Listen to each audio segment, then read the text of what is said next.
Okay, so in our today's lesson we are going to balance the equation for the complete combustion of an alkane. Now the question says write the balanced equation for the complete combustion of propane and butane. Now in order to balance this equation we need to know the general formula for balancing the combustion reaction. As you remember, the general formula for an alkane is CnH2n plus 2. Now, plus, when this group is burned in oxygen, it gives us carbon dioxide plus water H2O. So, akkuma yaadannu reaction kana balance godhuudhaaf jalqaba equation keenya barreessuu qabna. The equation says that alkane dha jira. Now this is an alkane. Alkane kun oxygen keessa burn ta'a jalqaba burn ta'a bu'aan isaa carbon dioxide daafi water dha ta'a jechuudha. Now the reaction is an exothermic reaction. Reaction kun exothermic reaction waan ta'eef some amount of heat energy gara surrounding dha gadhiisa jechuudha.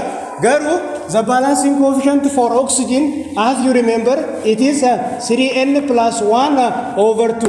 Yero hunda jechuudha. Yero oxygen balance goonu balancing coefficient keenya 3n plus 1 over 2 da. Carbon dioxide simply n da. Water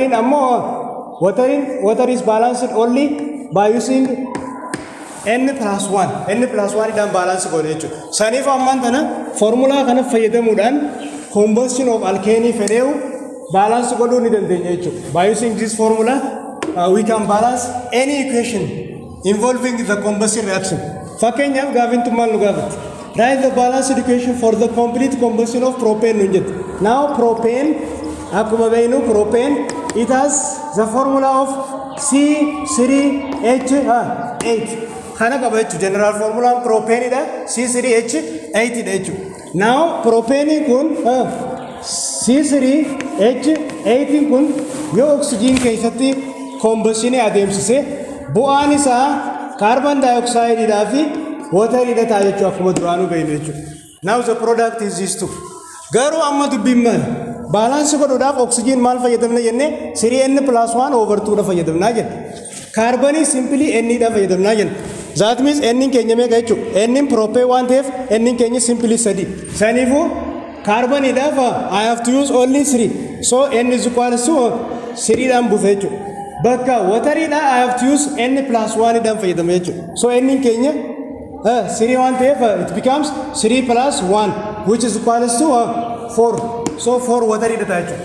Garuu ammaan tana oxygen balance godhuudhaaf we need 3n plus 1 over 2 dhaan balance godhna jechuudha. Saniifuu n keenya meeqa? 3. Saniifuu 3 bakka 3 ida'uu takka over 2 jechuudha. Haya 3 bakka 3 sagalta sagaliif takka 10 zen 10 lammaffaa wal qixa ta'aa meeqa jechuudha? 5 jechuudha. So it becomes 5. Now if you consider this equation is already balanced.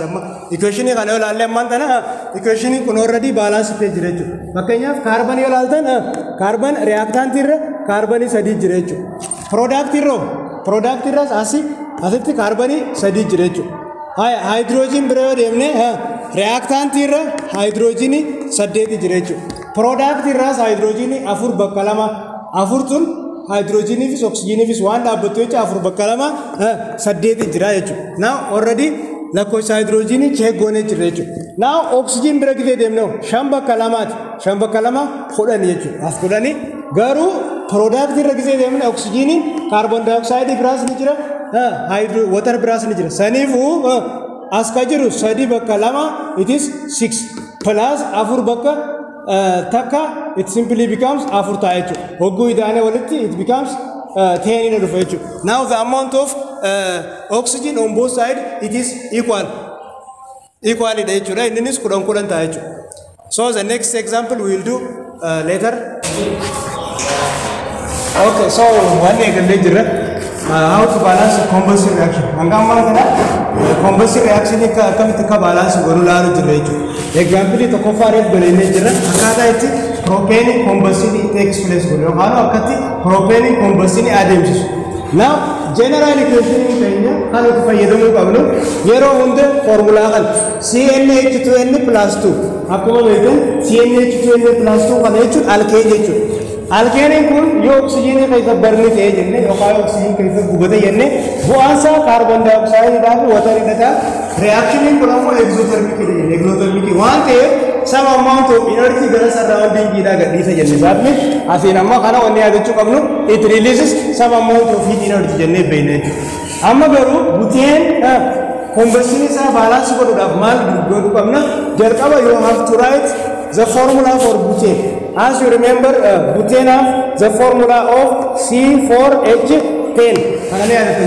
C4H10 that means CnH2n plus 2. That means formula is Sanifu C4 H in Kenya 2 times 4 plus 2 Sanifu C4 2 times 4 8 plus 2 10 Sanifu C4 H10 the butane formula is higher. One on oxygen is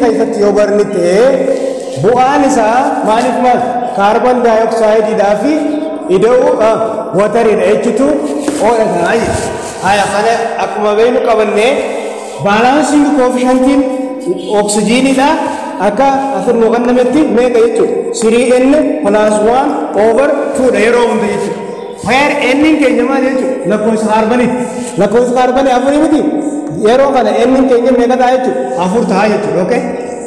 So sanifu bakka inni meeqaan buusa afuriin buusa waan buteen ta'eef sadii baay'isu bakka inni dha afuriin naqa jechuudha 4 then plus 1 achi booda over 2 dhaan godha jechuudha which is equals to 3 times 4 12 plus 1 13 then is equals to 13 over 2 dhaqa sanifu bakka kana general formula keenya 13 over 2 dhaqa jechuudha.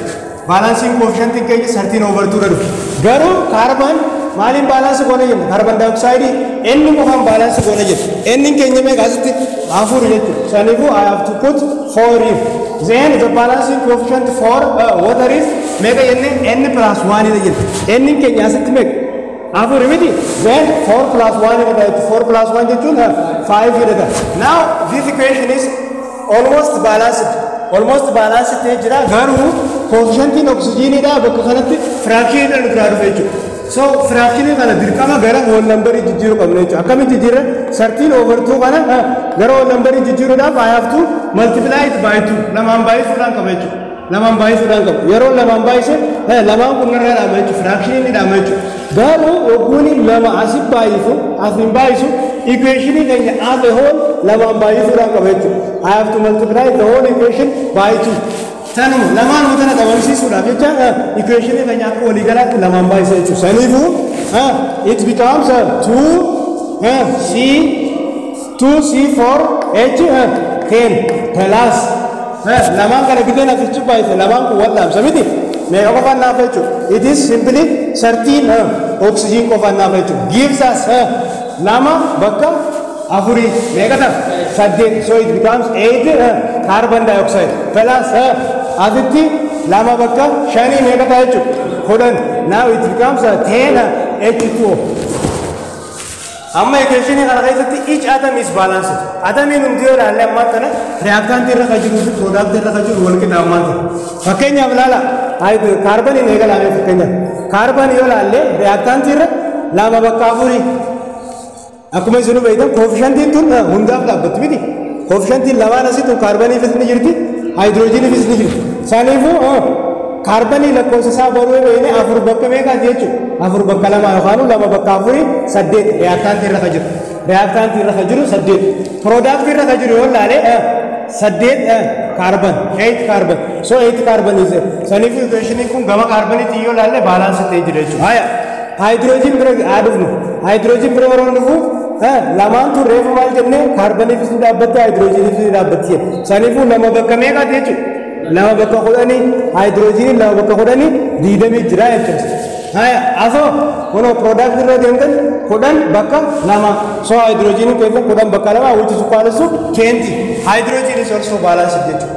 Okay haya me any brand oxygen alalu oxygen kudhan sadi bakka lamaati miti oxygen reactant irra kudhan sadi baay'isu lama jiru that is meeqa jechuudha 20 fi 6 or 26 garuu oxygen product irra bakka lama jira laala carbon biras carbon dioxide biras biraas ni jira hydrogen waterii biraas ni jira saniifu as ka jiru mee afur bakka no saddeet bakka lama kudha ja'a miti kudha ja'a ida'uu kun lama walii daamee kana wajjin wal qixxee qaba jechuudha saniifu kudha ja'a ida'uu as ka jiru kudhan bakka takkaati miti so simpilii kudhan ta'a jechuudha now equality daanii diidamii fi ja'a jechuudha reactant irraas meeqa jiraachuu ture diidamii ja'a jechuudha so already atomiin hundinuu kaastaa inni jiru kun balance ta'e jechuudha walumaa galatti combustion reaction alkane tokko balance godhuudhaaf equation kan fayyadamu